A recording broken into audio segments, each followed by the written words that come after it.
How's it going, guys? Kyle here with Awesome Sauce News. Today I'll be doing a review on this case from Lian. This is their PC-V358, and I think it came out at the turn of this year, either late last year or very early this year. So it's been out for a few months, but I managed to get my hands on a review sample, so I thought I would give my own personal take on it. Since it's been out for a little while now, there are a few really good reviews already out online that I've seen. Dimitri from Hardware Canucks does a really awesome review of this case, so go ahead and check that out if you haven't seen it yet. Now, one message I did want to send out to Lian before we get into the meat of this review, and I say this with all due respect, is to perhaps consider changing the names of your PC cases to something other than a random string of numbers and letters. And I feel like that would be a smart branding move. It would make the case names a bit more memorable to the average consumer. And I only say that because I love your guys' products a lot, and I would like to see your company become even more popular than it already is. So just a suggestion, if you're looking on ideas on where to begin, I really don't have any leads, but you guys are a pretty innovative company. I'm sure you guys can figure it out. With that said, why don't we get on to the review? The PC-V358 is an extremely well-built, full aluminum micro ATX chassis and an early descendant of the monolith from 2001 Space Odyssey. Coming in at 12.75 inches wide, 15.35 inches deep, and 11.25 inches tall, the full aluminum construction keeps the case fairly resistant to fingerprints, which is perfect since the simple yet elegant design makes you want to put your filthy hands all over it. At the front is a slot for a slim optical drive, a power button, and two 120mm intake fans. Both sides of the case have generous ventilation for your fans and video card, and also on the right side are two USB 3 ports and your mic and headphone jacks. In the rear are four PCIe slots, since once again this is a micro ATX case. You get some ventilation above your I/O panel, a 120mm exhaust fan, and a removable power supply bracket held in place by four thumb screws. On the bottom of the case are four circular feet with rubber pads that have a nice silver finish around them that contrasts nicely with the otherwise all-black exterior. I will say, however, that I'm a bit surprised that there's no bottom ventilation for the power supply. It feels like it would have been easy to punch a few holes in the bottom to let some extra air in, but you know, whatevs. All pretty straightforward as far as the exterior goes, but things start to get a little more interesting when we take a look inside. To access the innards of the case, simply pull off the toolless side panels which pop right off of the frame.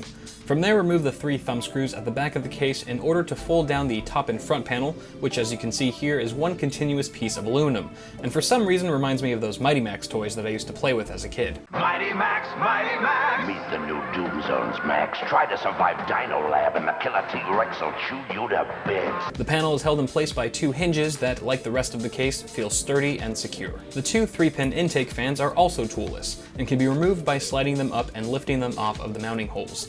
Each fan has a twist-off dust filter for quick and easy cleaning, which your wife or girlfriend will appreciate. It's also worth noting that the fans mainly provide air to the lower half of the case, where only the drive cages and power supply sit, so I would actually recommend going with a liquid cooling solution for your CPU. Speaking of which, the PC-V358 features a long bracket with mounting points for either two 120mm fans or a 240mm water cooling radiator.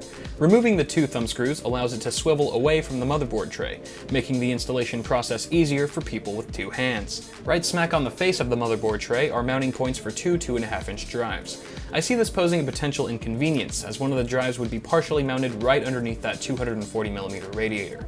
This could make uninstalling an SSD a hassle, something I haven't experienced since the time I thought adhesive Velcro was just a mix of superglue and lint. The case supports video cards up to 13 inches in length and CPU cooler towers up to 13 centimeters tall. Standoffs are pre-installed, and there are two rubber grommets in the motherboard tray for routing cables, one near the top left corner for your CPU cable, and one on the right side for everything else. Unfortunately, this second grommet is severely blocked by one of the two drive cages beneath it.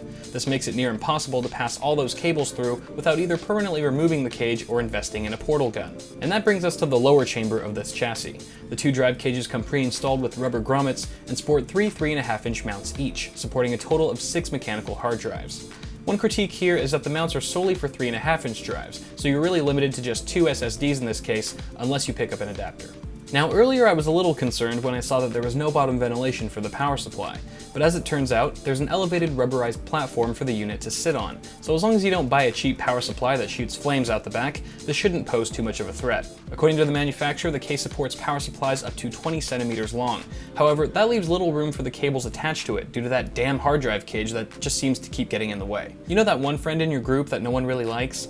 Yeah, this is him. So to be on the safe side, I would suggest using a power supply 18 centimeters or shorter. The confusing thing here is that there's a lot of free space in the bottom chamber of the chassis, so it seems like it would have been feasible to place this cage in a less obtrusive location. To sum up, the PC-V358 is built like a tank with its full aluminum construction, and in my opinion, looks absolutely stunning.